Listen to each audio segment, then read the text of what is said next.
السلام علیکم ورحمۃ اللہ وبرکاتہ۔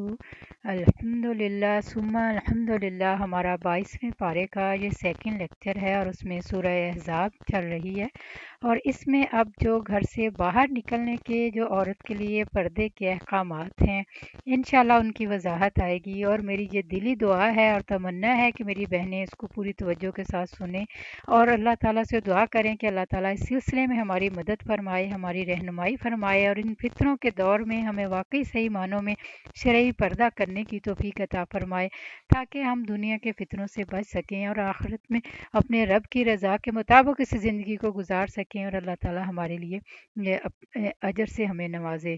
تو اور اس میں خاص طور پر آیت نمبر جو 59 ہوگی اس کو پلیز توجہ سے سنیے گا، اور اس کے بعد جو آیت نمبر 66 ہے اس میں جو عذاب بتایا گیا ہے کہ اس وقت چہروں پہ کو کیا عذاب دیا جائے گا، تو اس کو بھی پلیز توجہ سے سنیے گا اور اپنی بہنوں اور بیٹیوں کو اس کی رہنمائی کیجیے گا کہ یہ پردے کے احکامات ہمارے لیے کس قدر ضروری ہیں۔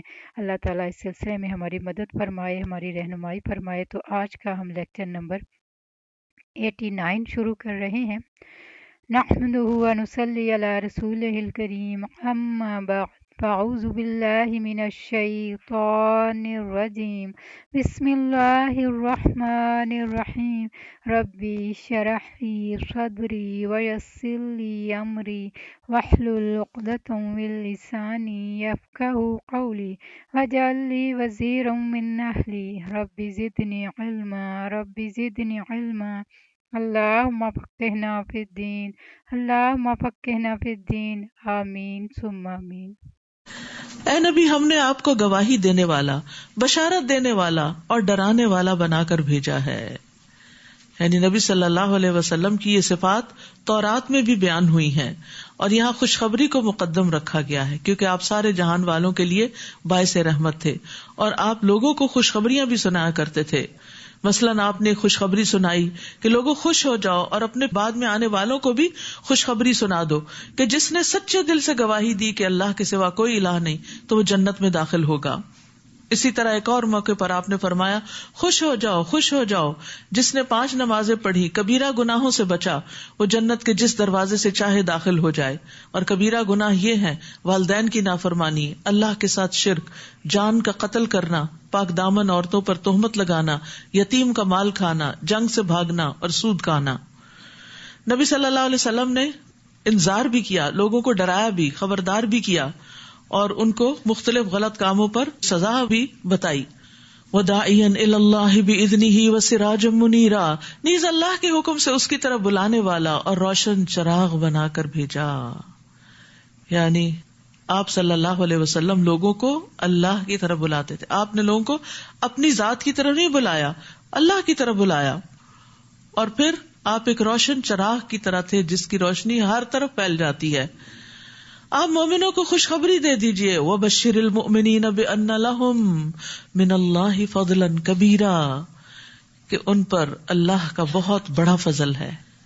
اور یہ ایک حقیقت ہے کہ ایمان سب سے بڑی دولت ہے، اس پر بول کے رو کے اللہ کا شکر ادا کیا کرے کہ اللہ تیرا شکر ہے، تو نے ایمان دیا، تو نے اپنی معرفت دی، اپنی پہچان دی، اپنے دین کو سیکھنے کا شوق دیا اور اس پر عمل کرنے کا شوق دیا۔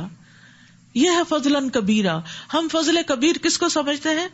مال و دولت کو یا اولاد کی کامیابی کو، لیکن ہر انسان پر سب سے بڑا فضل اللہ کا دراصل ایمان ہے۔ اور پھر آخرت میں فضل کبیر کیا ہوگا؟ والذین آمنوا وعملوا الصالحات فی روضات الجنات لہم ما یشاءون عند ربہم ذلک هو الفضل الکبیر۔ اور وہ لوگ جو ایمان لائے اور انہوں نے نیک اعمال کیے وہ جنتوں کے باغوں میں ہوں گے، ان کے لیے ان کے رب کے پاس وہ ہوگا جو وہ چاہیں گے، یہی بہت بڑا فضل ہے۔ وَلَا تُطِعِ الْكَافِرِينَ وَالْمُنَافِقِينَ وَدَعْ أَذَاهُمْ وَتَوَكَّلْ عَلَى اللَّهِ وَكَفَى بِاللَّهِ وَكِيلًا، نیز آپ کافروں اور منافقوں کی بات نہ مانیے اور ان کی اظہار آسانی کی پرواہ نہ کیجیے، یعنی اگر آپ کا وہ مذاق اڑائیں، تنگ کریں تو آپ اس کی پرواہ نہ کریں، اپنا کام کرتے جائیں اور اللہ پر بھروسہ کیجیے، اور کام بنانے کو اللہ ہی کافی ہے۔ اے ایمان والو، جب تم مومن عورتوں سے نکاح کرو پھر انہیں چھونے سے پہلے طلاق دے دو تو تمہارے لیے ان پر کوئی عدت نہیں جس کے پورا ہونے کا تم مطالبہ کر سکو، لہٰذا اسی وقت انہیں کچھ دے دلا کر بھلے طریقے سے رخصت کر دو۔ اے نبی، ہم نے آپ پر آپ کی وہ بیویاں حلال کر دی جن کے آپ مہر ادا کر چکے ہیں، اور وہ کنیزیں بھی جو آپ کے قبضے میں ہیں، جیسے ماریہ قبطیہ، جو اللہ نے آپ کو غنیمت کے مال سے دی ہیں، نیز آپ کے چچا، پھپھیوں، ماموں، خالاؤں کی بیٹیاں بھی جنہوں نے آپ کے ساتھ ہجرت کی ہے، نیز وہ مسلمان عورت بھی جو اپنے آپ کو نبی کے لیے ہبہ کر دے اور نبی اس کو نکاح میں لینا چاہے۔ یہ رعایت صرف آپ کے لیے ہے، دوسرے مومنوں کے لیے نہیں۔ یعنی آپ کے کام اور آپ کی نبوت کی ذمہ داریوں کے اعتبار سے ضروری تھا کہ آپ کے پاس زیادہ خواتین ہوں تاکہ وہ آپ سے دین کو سیکھیں اور آگے پھیلائیں، اور اس کے علاوہ بھی بہت سی حکمتیں ہیں جن کے بیان کرنے کا اس وقت نہیں۔ ہم جانتے ہیں کہ ہم نے مومنوں پر ان کی بیویوں اور مقبوضہ کنیزوں کے بارے میں کیا فرض کیا، یعنی کہ ایک مومن مرد کے لیے 4 سے زیادہ شادی کی اجازت نہیں ہے۔ آپ کو یہ رعایت اس لیے دی ہے کہ آپ پر کوئی تنگی نہ رہے، اور اللہ معاف کرنے والا ہے، رحم کرنے والا ہے۔ یعنی جہاں آپ مناسب سمجھے کہ کسی عورت سے شادی کرنا اس کے قبیلے والوں کے لیے دین کے لیے بہتر ہے تو اس پر آپ پر کوئی ریسٹرکشن نہیں رکھی گئی۔ یہاں نعوذ باللہ یہ سوچنا کہ آپ کے اندر کوئی ایسی خواہشات تھی جن کی وجہ سے آپ بہت تنگ تھے تو آپ کو ایک کھلی چھٹی دے دی گئی، یہ مطلب نہیں ہے۔ آپ صلی اللہ علیہ وسلم نے 25 سال کی عمر میں اپنے سے 15 سال بڑی خاتون حضرت خدیجہ سے شادی کی تھی، اور جب تک وہ زندہ رہی آپ نے دوسری شادی نہیں کی۔ تو اس سے پتہ چلتا ہے کہ جوانی میں آپ نے اتنی پاکدامنی اختیار کی اور اس طرح اپنی ازدواجی زندگی بسر کی، تو جو بعد میں آپ کی زیادہ شادیاں ہیں ان کے کئی ایک مقاصد تھے جن کو کتابوں میں پڑھا جا سکتا ہے۔ پھر آپ پر یہ بھی پابندی نہیں رکھی گئی کہ آپ ان کے درمیان اسی طرح عدل کریں جس طرح ایک عام مسلمان پر پابندی رکھی گئی ہے۔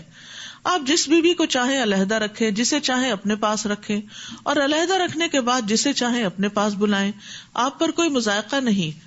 اس طرح زیادہ توقع ہے کہ ان کی آنکھیں ٹھنڈی رہیں اور وہ غمزدہ نہ ہو، تاکہ ان کو پتہ ہو کہ یہ اللہ کا حکم ہے، یہ نبی صلی اللہ علیہ وسلم ہمارے ساتھ کوئی زیادتی نہیں کر رہے، اور جو کچھ بھی آپ انہیں دیں اسی پر خوش رہیں، اور جو کچھ تمہارے دلوں میں ہے اللہ اسے جانتا ہے، اور اللہ سب کچھ جاننے والا اور بردبار ہے۔ اس حکم کے بعد آپ پر دوسری عورتیں حلال نہیں، اور نہ ہی یہ جائز ہے کہ آپ ان میں سے کسی کو تبدیل کریں، خواہ ان کا حسن آپ کو کتنا ہی اچھا لگے۔ البتہ کنیزوں کی آپ کو اجازت ہے، اور اللہ ہر چیز پر نگران ہے۔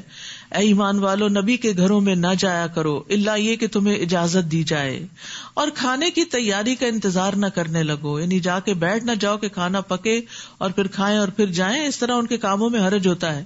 البتہ جب تمہیں کھانے پہ بلایا جائے تو چلے آؤ، اور جب کھانا کھا چکو تو چلے جاؤ، اور باتوں میں دل لگائے وہیں نہ بیٹھے رہو۔ تمہاری یہ بات نبی کے لیے تکلیف دہ تھی، مگر تم سے شرم کی وجہ سے کچھ نہ کہتے تھے، اور اللہ حق بات کہنے سے نہیں شرماتا۔ اور جب تمہیں نبی کی بیویوں سے کوئی چیز مانگنا ہو تو پردے کے پیچھے سے رہ کے مانگو، یعنی سامنے آ کے نہیں مانگو۔ یہ بات تمہارے دلوں کے لیے بھی پاکیزہ تر ہے اور ان کے دلوں کے لیے بھی۔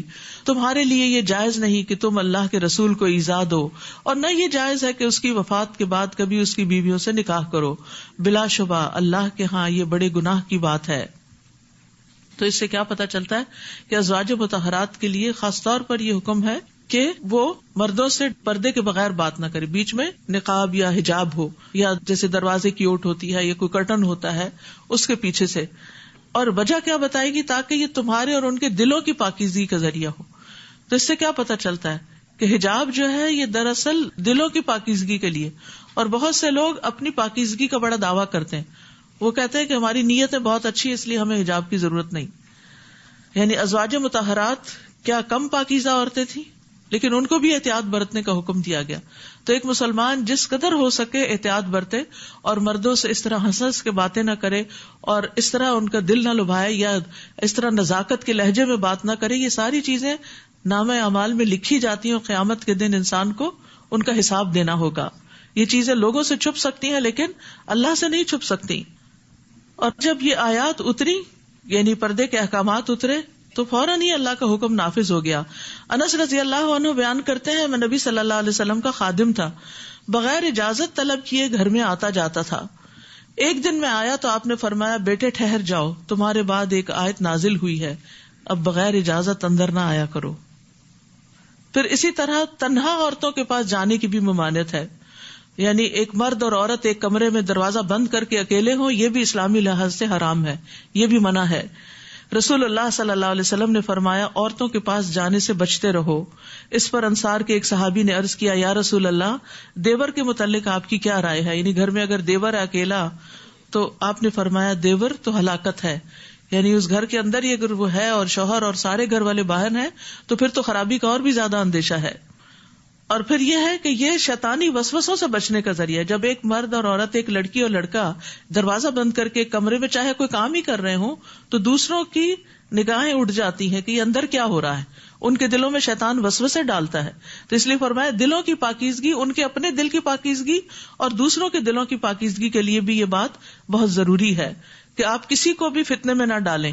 آپ ایسا غلط کام نہ کریں کہ جس سے دوسرے لوگ آپ کے بارے میں بدگمانی کریں، برا سوچیں اور آپ کی پیٹھ پیچھے آپ کی برائیاں کریں. اس کے بھی ذمہ دار تم خود ہی ہوگے. تم کوئی بات ظاہر کرو یا اسے چھپاؤ، کوئی بات ظاہر کرو یا چھپاؤ، اللہ ہر چیز کو خوب جاننے والا ہے. ان ازواج نبی پر کچھ گناہ نہیں اگر ان کے باپ، ان کے بیٹے، ان کے بھائی، ان کے بھتیجے، ان کے بھانجے، ان کی میل جول کی عورتیں اور ان کے لونڈی غلام ان کے گھروں میں داخل ہوں. اور اے عورتوں اللہ سے ڈرتی رہو. واتقین اللہ، یہ مؤنث کا صیغہ ہے. واتقین اللہ ان اللہ کان علی کل شیء شہیدا، یقیناً اللہ ہر چیز پر گواہ ہے، ہر چیز دیکھ رہا ہے. لہذا اللہ سے ڈر کر غلط کام اور غلط طریقے چھوڑ دو، معروف طریقے سے کام کرو. مرد اور عورت کا انٹریکشن جو ہے قلنا قولا معروفا، ایک بھلے طریقے سے ہونا چاہیے، چھپا ہوا نہیں ہونا چاہیے، ہنسی مذاق والا اور کھیل تماشے والا نہیں ہونا چاہیے. ان اللہ وملائکتہ یصلون علی النبی یا ایھا الذین آمنوا صلوا علیہ وسلموا تسلیما. اللہ اور اس کے فرشتے نبی پر درود بھیجتے ہیں، اے ایمان والو تم بھی اس پر درود و سلام بھیجا کرو. اللہ سبحانہ و تعالیٰ آپ پر اپنی رحمتیں نازل کرتے ہیں. اس سے اندازہ ہوتا ہے کہ آپ کا مقام کتنا بلند تھا. اللہ کے فرشتے آپ پر درود بھیجتے ہیں تو ہمیں بھی کیا کرنا چاہیے؟ یعنی جس ہستی پر اللہ تعالیٰ اپنی رحمتیں بھیج رہا ہے ہر آن، اور جس کے لیے فرشتے دعائیں کر رہے ہیں، پھر ہمیں بھی ان پر درود و سلام بھیجنا چاہیے. اللہ سبحانہ تعالیٰ اپنے مقرب فرشتوں کے پاس اپنے نبی کی تعریف کرتے ہیں یعنی ملائے اعلیٰ میں، اور فرشتے بھی ان پر درود بھیجتے ہیں، ان کی تعریف کرتے ہیں. تو اللہ تعالیٰ نے دنیا والوں کو بھی اس چیز کا حکم دیا. اور یاد رکھیے کہ درود شریف پڑھنا فوری رحمت کے حصول کا ذریعہ ہے، یعنی اللہ تعالیٰ کی فوراً رحمتیں آتی ہیں. رسول اللہ صلی اللہ علیہ وسلم نے فرمایا جو شخص میری امت میں مجھ پر اخلاص دل سے ایک بار درود پڑھے گا، خالص دل سے، اللہ تعالیٰ اس وجہ سے اس پر 10 رحمتیں بھیجے گا اور اس کی وجہ سے اس کے 10 درجے بلند فرمائے گا اور اس کی 10 نیکیاں لکھے گا، 10 گناہ معاف فرمائے گا. ایک دفعہ درود بھیجنے کا اتنا بڑا اجر و ثواب ہے.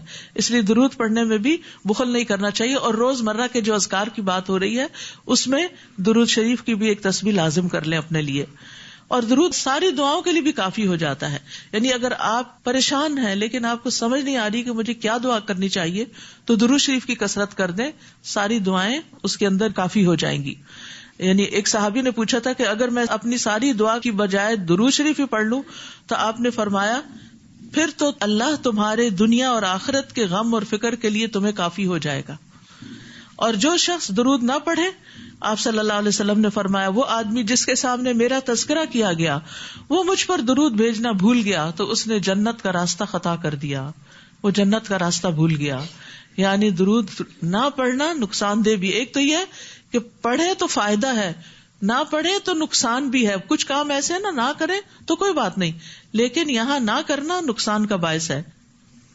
زید بن خارجہ کہتے ہیں میں نے رسول اللہ صلی اللہ علیہ وسلم سے پوچھا تو آپ نے فرمایا مجھ پر سلاد بھیجو اور دعا میں کوشش کرو اور کہو اللہم صلی علی محمد وعلی آل محمد. یہ سب سے چھوٹا درود ہے جس کو آپ چلتے پھرتے بھی پڑھ سکتے ہیں.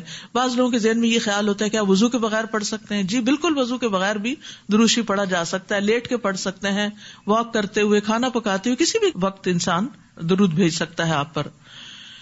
ان الذین یؤذون اللہ ورسولہ لعنہم اللہ فی الدنیا والآخرہ.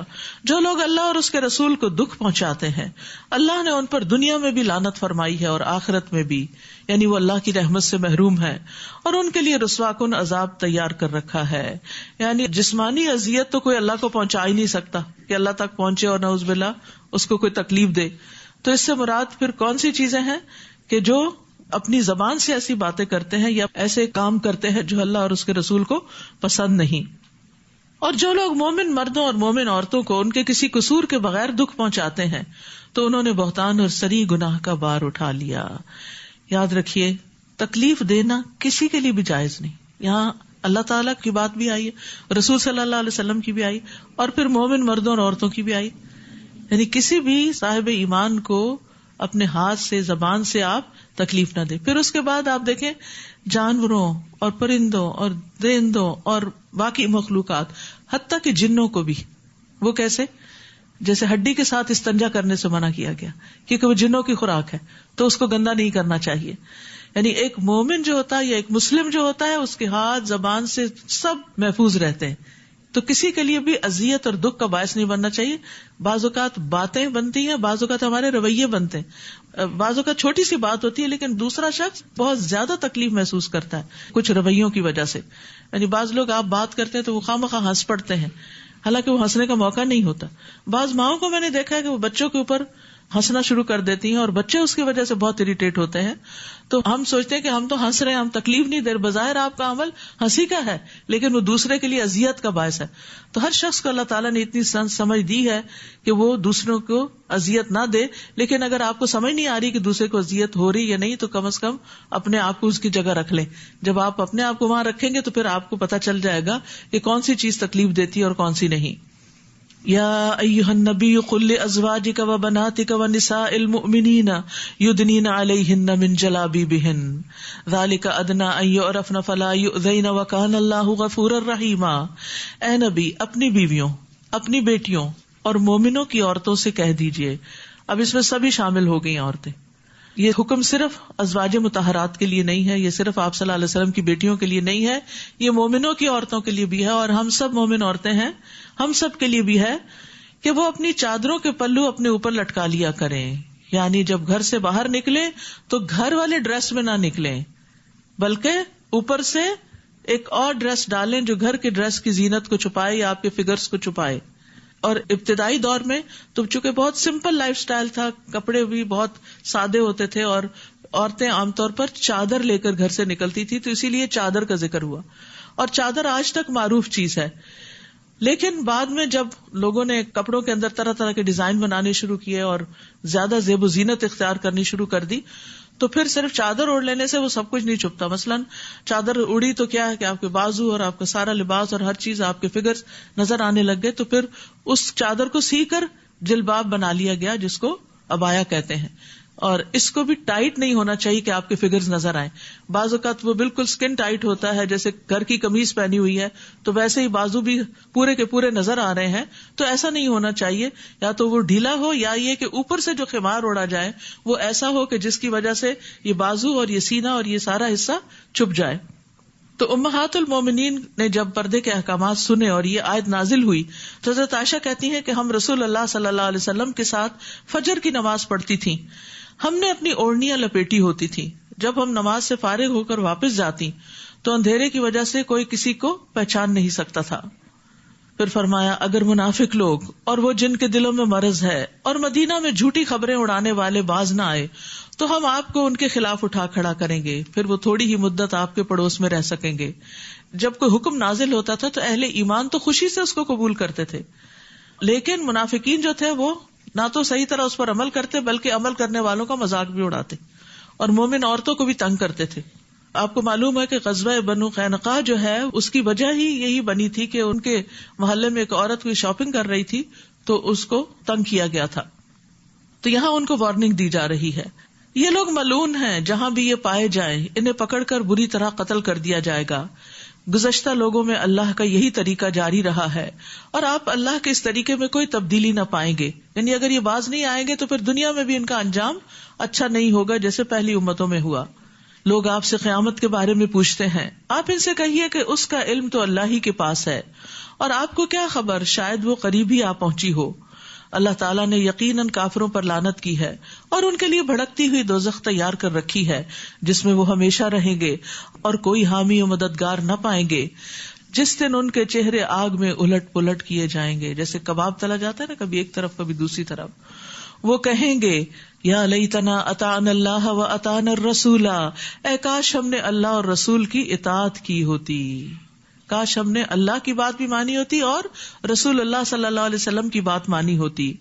نیز کہیں گے ہمارے رب ہم نے تو اپنے سرداروں اور بڑوں کا کہا مانا تھا, اپنے لیڈرز کو فالو کیا تھا, تو انہوں نے ہمیں راہ حق سے بہکا دیا.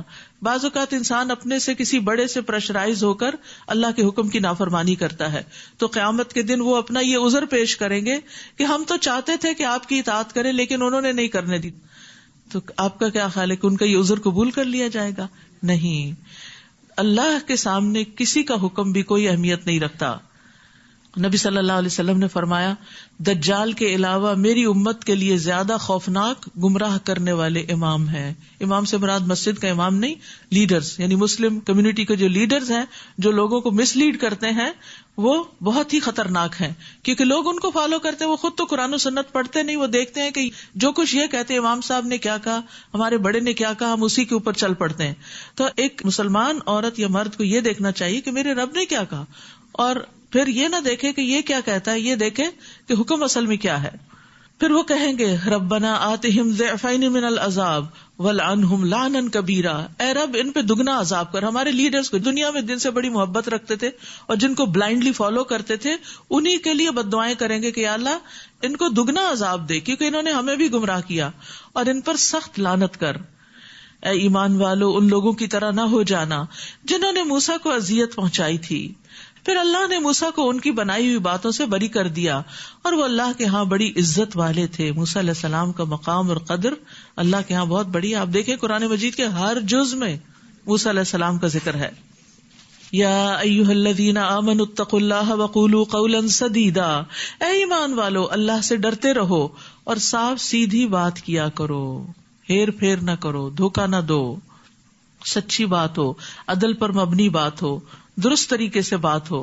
بہترین کمیونیکیشن کی طرف توجہ دلائی گئی ہے. اس سے فائدہ کیا ہوگا؟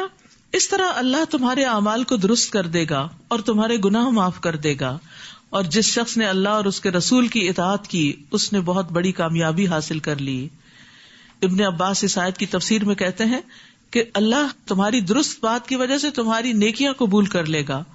مقاتل کہتے ہیں کہ تمہارے اعمال کو پاک کر دے گا, یعنی یہ شخص ساری کی ساری بھلائی حاصل کرنے میں کامیاب ہو گیا. تو بات شروع کہاں سے ہوئی؟ زبان سے. اس پارے کا آغاز بھی زبان کے صحیح استعمال سے ہوتا ہے, اور یہاں بھی زبان کی درستگی کی بات کی گئی, کیونکہ انسان کی اگر بات درست ہو جائے تو وہ دراصل علامت ہوتی اس بات کی کہ اس کا دل درست ہے, اور دل کی درستگی پر باقی سارے اعمال کا انحصار ہے. ہم نے اپنی امانت آسمانوں, زمین اور پہاڑوں پر پیش کی تو انہوں نے اسے اٹھانے سے انکار کر دیا اور اس سے ڈر گئے, مگر انسان نے اٹھا لیا. یقیناً وہ بڑا ظالم اور جاہل ہے. اور امانت سے مراد شرعی احکامات ہیں, اور بھی معنی کیے گئے ہیں, لیکن صحیح موقف یہی ہے کہ اس میں تمام تر شرعی احکامات اور تکالیف شامل ہیں, جس کا لازمی نتیجہ یہ تھا کہ اللہ منافق مردوں اور عورتوں اور مشرک مردوں اور عورتوں کو سزا دے, اور مومن مردوں اور عورتوں پر مہربانی کرے, اور اللہ معاف کر دینے والا اور بخشنے والا ہے. سورۃ سبا. بسم اللہ الرحمن الرحیم. الحمد للہ الذی لہ ما فی السماوات وما فی الارض ولہ الحمد فی الآخرہ وہو الحکیم الخبیر. ہر طرح کی تعریف اس اللہ کے لیے ہے جو آسمانوں اور زمین میں ہر چیز کا مالک ہے, اور آخرت میں بھی تعریف اسی کے لیے ہے, اور وہ حکمت والا اور باخبر ہے. 5 سورتوں کے آغاز میں الحمدللہ آتا ہے, جن میں سے ایک سورت سبا بھی ہے, اور اس میں اللہ سبحانہ وتعالیٰ کی حمد اور شکر کی بات ہوگی. جو کچھ زمین میں داخل ہوتا ہے یا اس سے نکلتا ہے, نیز جو کچھ آسمان سے اترتا ہے اور جو کچھ آسمان میں چڑھتا ہے, وہ ہر چیز کو جانتا ہے, اور وہ رحم کرنے والا معاف کرنے والا ہے. تو یاد رکھیے آسمان سے بہت کچھ اتر رہا ہوتا ہے, فیصلے اتر رہے ہوتے ہیں, خیر و شر اتر رہا ہوتا ہے. اسی طرح زمین سے بھی کئی چیزیں باہر نکل رہی ہوتی ہیں اور اوپر کو جا رہی ہوتی ہیں, ہمارے اعمال اوپر چڑھ رہے ہوتے ہیں. اسی لیے رسول اللہ صلی اللہ علیہ وسلم نے ایک بہت خوبصورت حفاظت کی دعا سکھا دی. آپ نے فرمایا کیا میں تمہیں وہ کلمات نہ سکھاؤں جو مجھے روح الامین نے سکھائے ہیں؟ اعوذ بکلمات اللہ التامات التی لا یجاوزہن بر ولا فاجر من شر ما ینزل من السماء وما يعرج فيها ومن شر فتن الليل والنهار ومن كل طارق الا طارقا يطرق بخير يا رحمن. وقال الذين كفروا لا تأتينا الساعة کافر کہتے ہیں ہم پر کوئی قیامت نہیں آئے گی، یعنی وہ قیامت کا انکار کرتے ہیں. آپ ان سے کہیے کیوں نہیں آئے گی؟ میرے رب کی قسم وہ تم پر آ کر رہے گی. اس رب کی قسم جو غیب کا جاننے والا ہے، اس سے یعنی اللہ سبحانہ تعالیٰ سے آسمانوں اور زمین میں کوئی ذرہ بھر چیز بھی چھپی نہیں رہ سکتی، اور ذرے سے چھوٹی یا کوئی بڑی چیز ایسی نہیں جو واضح کتاب یعنی لوح محفوظ میں درج نہ ہو، لکھی ہوئی نہ ہو. اور قیامت اس لیے آئے گی تاکہ اللہ ان لوگوں کو جزا دے جو ایمان لائے اور نیک عمل کیے. ایسے لوگوں کے لیے بخشش اور عزت و اکرام کی روزی ہوگی. اور جن لوگوں نے ہماری آیات کو نیچا دکھانے پر زور لگایا ان کے لیے دردناک عذاب کی سزا ہے. یعنی آیات کو نیچا دکھایا کا مطلب یہ ہے کہ اپنی خواہش، اپنی رائے، اپنی بات، اپنی لاجک اوپر رکھی اور اللہ کے حکم کو ایک طرف کر دیا. اور جن لوگوں کو علم دیا گیا ہے وہ خوب سمجھتے ہیں کہ جو کچھ آپ کی طرف، آپ کے رب کی طرف سے نازل ہوا ہے وہ حق ہے، اور اس اللہ کی راہ دکھاتا ہے جو غالب اور حمد و ثنا کے لائق ہے. اور کافر ایک دوسرے سے کہتے ہیں کیا ہم تمہیں ایسا آدمی نہ بتائیں جو یہ خبر دیتا ہے کہ جب تم مرنے کے بعد بالکل ریزہ ریزہ ہو جاؤ گے تو اثر نو پیدا کیے جاؤ گے. معلوم نہیں کہ وہ اللہ پر جھوٹ باندھتا ہے یا اسے جنون لاحق ہو گیا ہے. یہ بات نہیں بلکہ جو لوگ آخرت پر ایمان نہیں لاتے وہ عذاب میں مبتلا ہونے والے ہیں اور گمراہی میں دور تک چلے گئے ہیں. اتنے دور ہیں کہ اب ان کو ہدایت کی بات، اللہ کی بات بھی سمجھ نہیں آتی. کیا انہوں نے آسمان اور زمین کو نہیں دیکھا جو انہیں آگے سے اور پیچھے سے گھیرے ہوئے ہیں؟ اگر ہم چاہیں تو انہیں زمین میں دھنسا دیں یا ان پر آسمان کے کچھ ٹکڑے گرا دیں. بلا شبہ اس بات میں ہر رجوع کرنے والے بندے کے لیے ایک نشانی ہے. وَلَقَدْ آتَيْنَا دَاوُودَ مِنَّا فَضْلًا، اور داؤد کو ہم نے اپنے ہاتھ سے بزرگی عطا کی تھی. اور پہاڑوں کو حکم دیا تھا کہ اے پہاڑوں داؤد کے ساتھ تسبیح میں ہم آہنگ ہو جاؤ. اور پرندوں کو بھی حکم دیا تھا اور ہم نے اس کے لیے لوہے کو نرم کر دیا تھا. تو داؤد علیہ السلام کا بہت بڑا مقام ہے پیغمبروں کی تاریخ میں، اور یہاں اللہ تعالیٰ اپنے فضل کا ذکر کر رہے ہیں. وہ کیا فضل تھا؟ آپ کو نبوت عطا ہوئی، بادشاہت عطا ہوئی، بنی اسرائیل کی اصلاح کا اہتمام نصیب ہوا، انصاف کے ساتھ فیصلہ کرنے والے تھے، جنگ میں بہادری دکھانے والے تھے، آپ پر نعمتیں وسیع کر دی گئی تھی. خاص طور پر آپ کے دل میں لوہے کی زرہ بنانے کا فن القاء کر کے انہیں لوگوں سے بے نیاز کر دیا تھا. انہیں زبور عطا کی تھی، اچھی آواز عطا کی تھی، نیک کاموں میں لمبی عمر دینے کا فضل عطا کیا تھا. اور اس کے علاوہ بھی بہت زبردست فضائل ہیں آپ کے. ان میں خاص طور پر آپ کو سلیمان علیہ السلام جیسا بیٹا عطا کیا تھا. اور اس سے کہا کہ کشادہ زرہیں بناؤ اور اندازے کے مطابق اس کی کڑیاں جوڑو، یعنی نہ چھوٹی ہوں نہ بڑی ہوں. کڑیاں چھوٹی ہوں تو ایسا نہ ہو کہ وہ صحیح فٹ ہی نہ بیٹھے، اور بڑی ہوں تو ایسا نہ ہو کہ وہ ٹوٹ جائیں اور صحیح طور پر زرہ پہنی نہ جا سکے. اور اے آل داؤد نیک عمل کرو، جو کچھ تم کر رہے ہو بلا شبہ میں اسے خوب دیکھ رہا ہوں. میں دیکھ رہا ہوں. جس کو یہ سمجھ آ جائے نا کہ اللہ دیکھ رہا ہے تو وہی دراصل اپنے اعمال درست کر سکتا. کیونکہ کچھ چیزیں یا کچھ جگہ ایسی ہوتی ہیں جب لوگ آپ کو دیکھ رہے ہوتے ہیں تو آپ بڑے شریف بن جاتے ہیں، لیکن کچھ مقامات ایسے ہوتے ہیں کہ کوئی بھی آپ کو نہیں دیکھتا. اب آپ اپنی اسکرین پر کس سے کیا باتیں کر رہے ہیں، کتنا ہنسی مذاق کر رہے ہیں اور کتنی کام کی بات کر رہے ہیں، یہ کوئی نہیں دیکھ رہا. لیکن کون دیکھ رہا ہے؟ اللہ دیکھ رہا ہے. اور یاد رکھیے ان چیزوں کو بعض اوقات ہم گناہ تصور نہیں کرتے، جبکہ یہ بھی گناہ ہیں جو چھپ چھپ کر کیے جائیں. ایسے لوگوں کی پہاڑوں جیسی نیکیاں جو ہیں وہ راکھ بنا کے اڑا دی جائے گی جو چھپ کر غلط کام کرتے ہیں. اور پھر اس میں آپ دیکھیے کہ بعض اوقات ہم سمجھتے ہیں کہ ان کا کوئی نتیجہ نہیں نکلنے والا، لیکن ان کا نتیجہ کئی صورتوں میں نکلتا ہے اور انسان کو یہ سمجھ نہیں آتی کہ میرے اسی گناہ کی وجہ سے میرے ساتھ یہ ہو رہا ہے. تو انسان کو شعوری طور پر سب غلط چیزوں کو چھوڑ دینا چاہیے. السلام علیکم ورحمۃ اللہ وبرکاتہ.